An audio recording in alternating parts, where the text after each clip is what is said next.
ಲ್ಯಾಬ್ನಲ್ಲಿ ಆದಂತಹ ಅಗ್ನಿ ಅವಘಡ ಪ್ರಕರಣಕ್ಕೆ ಸಂಬಂಧಪಟ್ಟ ಹಾಗೆ ಆ ದುರ್ಘಟನೆಗೆ ಸಿಬ್ಬಂದಿಯ ಲೋಪವೇ ಪ್ರಮುಖ ಕಾರಣ ಅನ್ನೋದು ತಿಳಿದು ಬಂದಿದೆ.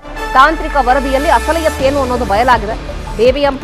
ಬಿಬಿಎಂಪಿಯ ಲ್ಯಾಬ್ನಲ್ಲಿ ಏನು ಅಗ್ನಿ ಅವಘಡ ಆಯ್ತಲ್ಲ, ಆ ವಿಚಾರಕ್ಕೆ ಸಂಬಂಧಪಟ್ಟ ಹಾಗೆ ತನಿಖೆ ಕೂಡ ಚುರುಕುಗೊಳಿಸು.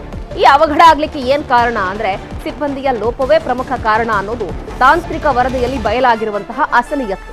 ಪ್ರಯೋಗಾಲಯದಲ್ಲಿ ಸಿಬ್ಬಂದಿ ಎಡವಟ್ಟು ಮಾಡಿಕೊಂಡಿರೋದು ಬೆಳಕಿಗೆ ಬಂದಿದೆ. ಯಾಕಂದ್ರೆ ಪ್ರಯೋಗಾಲಯ ಅಂತ ಹೇಳಿದಾಗ ಅಲ್ಲಿ ಎಕ್ಸ್ಪರ್ಟ್ ಇರಬೇಕು, ಅದಕ್ಕೆ ಸಂಬಂಧಪಟ್ಟಂತವರೇ ಆ ಒಂದು ಪ್ರಯೋಗಾಲಯದಲ್ಲಿ ಯಾವ ರೀತಿಯಾಗಿ ಪ್ರಯೋಗವನ್ನ ಮಾಡಬೇಕು ಅದನ್ನ ಮಾಡಬೇಕು. ಆದ್ರೆ ಅಲ್ಲಿ ಆಗಿರೋ ಎಡವಟ್ಟು ಹೆಂಗಿದೆ ಅಂದ್ರೆ ಒಂದು ಕಡೆಗೆ ಬಿಬಿಎಂಪಿ ಚೀಫ್ ಇಂಜಿನಿಯರ್ ವರದಿ ಕೊಟ್ಟಿರುವಂತಹ ಮಾಹಿತಿಯಲ್ಲಿ ಚೀಫ್ ಇಂಜಿನಿಯರ್ ಪ್ರಹ್ಲಾದ್ ಅವರು ಒಂದು ಕಂಪ್ಲೀಟ್ ಆಗಿ ಏನಾಯ್ತು, ಯಾಕಾಯ್ತು, ಅವಘಡ ಹೆಂಗಾಯ್ತು ಅನ್ನೋದ್ರ ಕಂಪ್ಲೀಟ್ ವರದಿಯನ್ನು ಕೊಟ್ಟಿದ್ದಾರೆ. ಅವಘಡ ಏನಪ್ಪಾ ಅಂತ ಹೇಳಿದ್ರೆ ಅಲ್ಲಿ ಆ ವಿಚಾರಗಳು ಗೊತ್ತಿಲ್ಲದೆ ಇರುವಂತಹವರು ಅಲ್ಲಿ ಹೋಗಿ ಆ ಟೆಸ್ಟಿಂಗ್ ಅನ್ನ ಮಾಡಿದ್ದಾರೆ ಅನ್ನೋದು ಗೊತ್ತಾಗ್ತಾ ಇದೆ.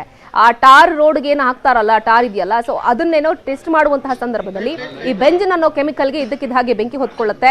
ಆ ಬೆಂಕಿ ಬಹಳ ದೊಡ್ಡ ಮಟ್ಟದಲ್ಲಿ ವ್ಯಾಪಿಸುತ್ತೆ. ಹಾಗಾಗಿ ಅವೈಜ್ಞಾನಿಕವಾಗಿ ಟೆಸ್ಟಿಂಗ್ ಅನ್ನು ನಡೆಸಲಾಗಿದೆ ಅನ್ನೋದು ಅಲ್ಲಿ ಬೆಳಕಿಗೆ ಬಂದಿರುವಂತಹ ವಿಚಾರ. ತಾಂತ್ರಿಕ ವರದಿಯಲ್ಲಿ ಬೆಳಕಿಗೆ ಬಂದಿರುವಂತಹ ವಿಚಾರಗಳಿದು. ಸಿಬ್ಬಂದಿಯ ಲೋಪದೋಷವೇ ಪ್ರಮುಖ ಕಾರಣ ಅನ್ನೋದು ಮೇನ್ ಆಗಿ ಗೊತ್ತಾಗ್ತಾ ಇದೆ.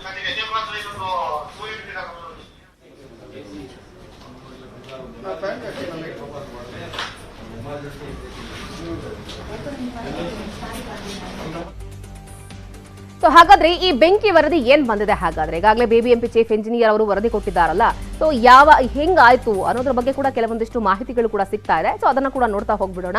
ಬೆಂಕಿ ವರದಿಯಲ್ಲಿ ಏನಿದೆ ಅಂತ ಹೇಳಿದ್ರೆ, ಶಾಖ ಕೊಟ್ಟು ಜಲ್ಲಿ ಮಿಶ್ರಿತ ಡಾಂಬರ್ ಅನ್ನ ಬಿಸಿ ಮಾಡಬೇಕಾಗುತ್ತೆ. ಈ ಡಾಂಬರ್ ಏನ್ ಹಾಕ್ತಾರೆ ರೋಡ್ಗಳಿಗೆ, ಜಲ್ಲಿಕಲ್ಲನ್ನು ಹಾಕಿ ಅದಾದ್ಮೇಲೆ ಡಾಂಬರ್ ಏನು ಸಿಂಪಡಿಸ್ತಾರೆ. ಅದಕ್ಕೆ ಇಂತಿಷ್ಟೇ ಶಾಖವನ್ನ ಕೊಡಬೇಕು ಅನ್ನೋದು ಕೂಡ ಇರುತ್ತೆ.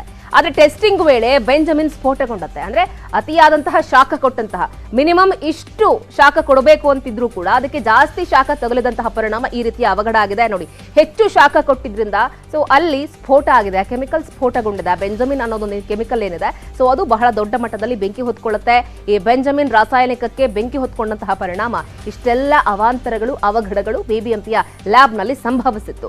ಹಾಗಾಗಿ ಈ ಪ್ರಯೋಗ ಲ್ಯಾಬ್ ನಲ್ಲಿ ಮಾಡೋ ಹಾಗಿಲ್ಲ. ಏನ ಗುಣನಿಯಂತ್ರಣ ಕೊಠಡಿಯ ಲ್ಯಾಬ್ ನಲ್ಲಿ ಮಾಡಿದ್ರಲ್ಲ, ಆ ಲ್ಯಾಬ್ ನ ಒಳಗಡೆ ಇದ್ಯಾವುದು ಕೂಡ ಟೆಸ್ಟಿಂಗ್ ಅನ್ನ ಮಾಡೋ ಹಾಗಿಲ್ಲ.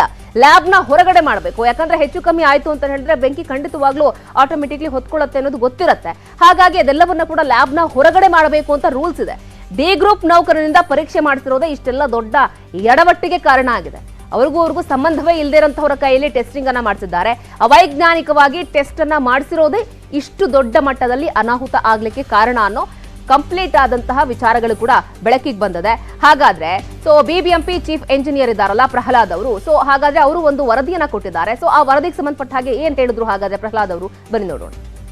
ಎಕ್ಸ್ಟ್ರಾಕ್ಷನ್ ಟೆಸ್ಟ್ ಅಂತ ಇದು ತಾವುಗಳು ಎಲ್ಲ ಅದು ಹೇಗೆ ಅಂತಂದ್ರೆ, ಒಂದು ಜಲ್ಲಿ ಪುಡಿ ತಗೊಂಡ್ ಬರ್ತೀವಿ.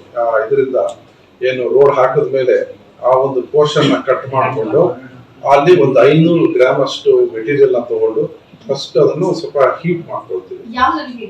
ಒಂದು ಬೌಲಲ್ಲಿ ಹೀಟ್ ಮಾಡ್ಕೊಳ್ತೀವಿ. ಅದು ಇದ್ರ ಮೇಲೆ ಕರೆಂಟ್ ಸ್ಟವ್ ಇರುತ್ತೆ, ಕರೆಂಟ್ ಸ್ಟವ್ ಮೇಲೆ ಹೀಟ್ ಮಾಡ್ಕೊಳ್ತೀವಿ, ಅಥವಾ ಹಾಟ್ ಏರ್ ಅವನ್ ಅಲ್ಲಿ ಹೀಟ್ ಮಾಡ್ಕೊಳ್ತೀವಿ. ಅದು ಮೆಲ್ಟ್ ಆಗುತ್ತೆ. ಆ ಮೆಲ್ಟ್ ಆಗಿದ್ದನ್ನ ಏನ್ ಮಾಡ್ತೀವಿ ನಾವು, ಸೆಂಟ್ರಿಫ್ಯೂಗಲ್ ಪಂಪ್ ಅಂತ ಹೇಳ್ತೀವಿ. ಆ ಬಿಟುಮಿನ್ ಎಕ್ಸ್ಟ್ರಾಕ್ಷನ್ ಟೆಸ್ಟ್ ಒಂದು ಬೌಲ್ ಇರುತ್ತೆ. ಆ ಬೌಲ್ ಒಳಗಡೆ ಜಲ್ಲಿ ಮತ್ತೆ ಟಾರ್ ಇರೋದು ಹಾಕ್ತೀವಿ. ಈ ಬಗ್ಗೆ ಮತ್ತಷ್ಟು ಮಾಹಿತಿಯನ್ನು ಕೊಡ್ತಾರೆ ಈಗ ಆಲ್ರೆಡಿ ನೇರ ಸಂಪರ್ಕದಲ್ಲಿರುವಂತಹ ನಮ್ಮ ಪ್ರತಿನಿಧಿ ಶರಣು ಹಂಪಿ. ಬಿಬಿಎಂಪಿಯ ಲ್ಯಾಬ್ ನಲ್ಲಿ ಬಹಳ ದೊಡ್ಡ ಮಟ್ಟದ ಅವಘಡ ಆಯಿತು. ಅದಕ್ಕೆ ವರದಿ ಕೂಡ ಈಗಾಗಲೇ ರೆಡಿ ಆಗಿದೆ. ಆ ವರದಿಯಲ್ಲಿ ಯಾವೆಲ್ಲ ಅಂಶಗಳು ಉಲ್ಲೇಖ ಆಗಿದೆ, ಸದ್ಯಕ್ಕೆ ಏನ್ ಮಾಹಿತಿಗಳು ಸಿಗ್ತಾ ಇದೆ?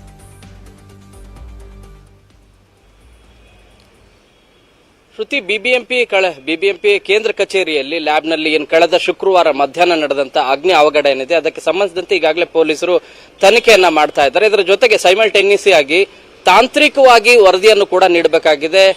ಇಂಜಿನಿಯರ್ ಇನ್ ಚೀಫ್ ಪ್ರಹ್ಲಾದ್ ಅವರು ಈಗಾಗಲೇ ಪ್ರಾಥಮಿಕ ಹಂತದ ಮಾಹಿತಿಯನ್ನು ಕೂಡ ಪಡ್ಕೊಂಡಿದ್ದಾರೆ. ಮೊನ್ನೆ ಲ್ಯಾಬ್ ಒಳಗಡೆ ಹೋಗಿ ಪರಿಶೀಲನೆ ಕೂಡ ಮಾಡಿದ್ದಾರೆ. ಈ ಘಟನೆಗೆ ಕಾರಣ ಏನು ಅಂತ ಹೇಳಿ, ಅತಿಯಾದಂತ ಉಷ್ಣತೆಯ ಹಿನ್ನೆಲೆಯಲ್ಲಿ ಅದನ್ನ ಬಿಸಿ ಮಾಡಿರೋದೇನಿದೆ ಅಂದ್ರೆ ಬೆಂಜಮಿನ್ ಏನಿದೆ, ನಿಮಗೆ ಯಾವುದೇ ಒಂದು ರೋಡ್ ನ ಸ್ಯಾಂಪಲ್ ಅನ್ನ ಕಟ್ ಮಾಡಿಕೊಂಡು ಬಂದು ಒಳಗಡೆ ಲ್ಯಾಬ್ ಒಳಗಡೆ ಪರಿಶೀಲನೆ ಮಾಡಬೇಕು. ಆದ್ರೆ ಅಲ್ಲಿ ಬೆಂಕಿ ಹಚ್ಚುವಂತ ಕೆಲಸವನ್ನು ಮಾಡಬಾರದು. ಆದ್ರೆ ಅಲ್ಲಿ ಬೆಂಜಮಿನ್ ಏನಿದೆ ಅದಕ್ಕೆ ಬೆಂಕಿ ತಗಲಿದ ಹಿನ್ನೆಲೆಯಲ್ಲಿ ಸ್ಫೋಟಗೊಂಡಿರೋದು, ಸಾಕಷ್ಟು ರೀತಿಯಾದಂತ ಅನಾಹುತ ಕೂಡ ಆಯ್ತು. ಇದಕ್ಕೆ ಬಹಳ ಪ್ರಮುಖ ಕಾರಣ ಲೋಪದೋಷ ಸಿಬ್ಬಂದಿ ಮತ್ತು ಅಲ್ಲಿರುವಂತಹ ಇಂಜಿನಿಯರ್ ಇದ್ದಾರೆ, ಸಹಾಯಕ ಇಂಜಿನಿಯರ್ ಅಂತ ಆನಂದ್ ಅವರು ಬಹಳ ನಿರ್ಲಕ್ಷ್ಯ ಪ್ರಮುಖವಾದಂತಹ ಕಾರಣ. ಇದರ ಜೊತೆಗೆ ಡಿ ಗ್ರೂಪ್ ನೌಕರ ಸುರೇಶ್ ಅವ್ರಿಗೂ ಕೂಡ ಅವಸರದಲ್ಲಿ ಈ ಪ್ರಕ್ರಿಯೆ ಏನಿದೆ, ರಾಸಾಯನಿಕಗಳನ್ನ ಆಡ್ ಮಾಡಿಕೊಂಡು ಪರಿಶೀಲನೆ ಮಾಡುವಂತ ಪ್ರಕ್ರಿಯೆ ಏನಿದೆ, ಇದನ್ನು ಕೂಡ ತುಂಬಾ ಅವಸರದಲ್ಲಿ ಮಾಡಿದ್ದಾರೆ. ಈ ಎರಡು ಕಾರಣಗಳಿಗೆ, ಎರಡು ಪ್ರಮುಖವಾದಂತಹ ಕಾರಣಗಳಿಗೆ ಈ ಅಗ್ನಿ ಅನಾಹುತ ಸಂಭವಿಸಿದೆ ಅಂತೇಳಿ ಪ್ರಾಥಮಿಕ ಹಂತದಲ್ಲಿ ತಾಂತ್ರಿಕ ವರದಿಯನ್ನು ಕೂಡ ಪ್ರಹ್ಲಾದ್ ಅವರು ನೀಡಲಿಕ್ಕೆ ಮುಂದಾಗ್ತಾ ಇದ್ದಾರೆ. ಮುಂದಿನ ವಾರದಲ್ಲಿ ಚೀಫ್ ಕಮಿಷನರ್ ಮೂಲಕ ಡಿಸಿಎಂ ಡಿ.ಕೆ. ಶಿವಕುಮಾರ್ ಅವರಿಗೂ ಮತ್ತು ಸಿಎಂ ಸಿದ್ದರಾಮಯ್ಯ ಅವರಿಗೂ ಇಬ್ಬರಿಗೂ ಕೂಡ ವರದಿಯನ್ನು ನೀಡಲಿದ್ದಾರೆ. ವರದಿಯ ನಂತರ ನಿಜವಾಗ್ಲೂ, ಯಾಕಂದ್ರೆ ಇದು ಈ ಘಟನೆಗೆ ಎಲ್ಲದಕ್ಕೂ ಕೂಡ ಕಾರಣ ಏನಾಗಿರೋದು ನಿರ್ಲಕ್ಷ್ಯ ಏನಿದೆ, ಆನಂದ್ ಅವರ ತಲೆದಂಡ ಆಗುತ್ತಾ ಅನ್ನೋದ್ರ ಬಗ್ಗೆನೂ ಕೂಡ ಸಾಕಷ್ಟು ಈಗ ಪ್ರಶ್ನೆಗಳು ಉದ್ಭವ ಆಗ್ತಾ ಇದೆ. ಯಾಕಂದ್ರೆ ಡಿ ಗ್ರೂಪ್ ನೌಕರರಿಗೆ ಎಲ್ಲ ಕೂಡ ಗೊತ್ತಿದ್ದು, ಹಿರಿಯ ಅಧಿಕಾರಿಗಳು ಗೊತ್ತಿದ್ದು ಕೂಡ ಅವ್ರ ಮೂಲಕ ಈ ಪ್ರಯೋಗಗಳನ್ನ ಮಾಡಿಸ್ತಿರೋದು ಎಷ್ಟು ಸರಿ ಅನ್ನುವಂತ ಪ್ರಶ್ನೆನೂ ಕೂಡ ಉದ್ಭವ ಆಗಿತ್ತು. ಈ ಹಿನ್ನೆಲೆಯಲ್ಲಿ ಈ ಇಬ್ಬರು ಅಧಿಕಾರಿಗಳು, ಅಂದ್ರೆ ಒಬ್ರು ಸಹಾಯಕ ಇಂಜಿನಿಯರ್ ಆನಂದ್ ಮತ್ತು ಜೊತೆಗೆ ಡಿ ಗ್ರೂಪ್ ನೌಕರ ಸುರೇಶ್, ಇವರಿಬ್ಬರು ಕೂಡ ತಲೆದಂಡ ಆಗುತ್ತಾ ಅನ್ನೋದ್ರ ಬಗ್ಗೆನೂ ಕೂಡ ಈಗ ಪ್ರಾಥಮಿಕ ವರದಿಯಲ್ಲಿ ವರದಿಯನ್ನು ನೀಡುತ್ತಾರೆ, ಅದರ ಆಧಾರದ ಮೇಲೆ ಎಲ್ಲವೂ ಕೂಡ ನಿಂತಿದೆ. ಶರಣು ಹಂಪೆ, ಥ್ಯಾಂಕ್ ಯು ತಮ್ಮೆಲ್ಲ ಕಂಪ್ಲೀಟ್ ಮಾಹಿತಿಗೆ. ಇನ್ನಷ್ಟು ವಿಚಾರಗಳ ಬಗ್ಗೆ ಮಾಹಿತಿಯನ್ನು ಕೊಡ್ತಾ ಹೋಗ್ತೀವಿ, ಆದ್ರೆ ಅದಕ್ಕೂ ಮುಂಚೆ ಒಂದು ಸ್ಮಾಲ್ ಬ್ರೇಕ್.